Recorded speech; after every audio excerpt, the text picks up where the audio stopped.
Hello বন্ধুরা, কেমন আছো সবাই? আশা করি সবাই ভালো আছো, আমিও ভালো আছি। আজকে আমরা পনির বানাতে যাচ্ছি। প্রথমে আমরা পনিরটা লাল করে একটু ভেজে নেব। পনিরটা ভেজে নেওয়ার পর আমরা কাজু বাদাম ভেজে নেব। কাজু বাদামটা একটু লাল হওয়ার পর এটা আমরা নামিয়ে নেব। তারপরে আমরা গোটা মশলা একটু ভেজে নেব, যেখানে এলাচ, লং, দারচিনি এবং ইত্যাদি মশলা আছে। এই মশলাটা ভেজে নেওয়ার পর আমরা এটাও নামিয়ে নেব। তারপরে আমরা এগুলো সব মশলা একসাথে মিশিয়ে মিক্সার গ্রাইন্ডে গ্রাইন্ড করে নেব। তারপর আমরা এখানে একটু দুধের স্বর এবং দুধ মিলিয়ে আবার গ্রাইন্ড করে নেব।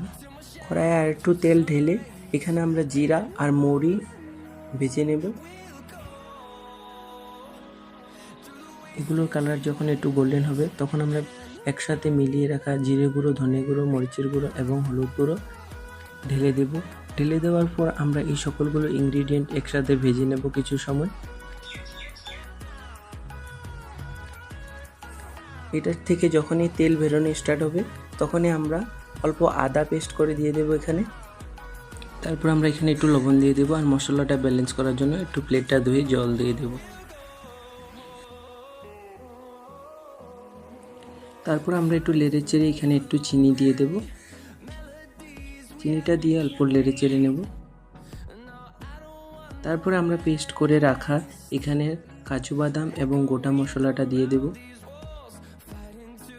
মশলা একটু ভালো করে নেড়ে চেড়ে ভেজে নিতে হবে যখন পর্যন্ত এখান থেকে অল্প তেল না বেরিয়ে যায়। তারপর আমরা মিক্সিটা ধুয়ে এখানে একটু জল দিয়ে দেব। জল দিয়ে আমরা ভালো করে নেড়ে চেড়ে তারপর আমরা এখানে একটু গরম জল দিয়ে দেব। ঝোলটা যখন উতলাবে আমরা এখানে পনির ঢেলে দেব। পনিরটা ঢেলে আমরা কিছু সময় একটু ঢেকে দেবো। যখন অল্প তরকারিটার কালার একটু চেঞ্জ হবে তখন আমরা এখানে ঝোলটা ব্যালেন্স করার জন্য অল্প চিনি দিয়ে দেব। চিনিটা দিয়ে আমরা নেড়ে চেড়ে এখানে একটু হাতে রলে কস্তুরি মেথি ঢেলে দেব। কস্তুরি মেথি ঢেলে একটু নেড়ে চেড়ে নেব।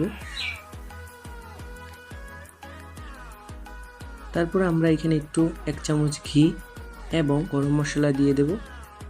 তারপর একটু নেড়ে দেব। এখানে রইল আমার পনিরের রেসিপির ব্লগটা। ভালো লাগলে লাইক, কমেন্ট এবং শেয়ার করে দেবেন আর আমার পেজটা ফলো করে দেবেন। ধন্যবাদ।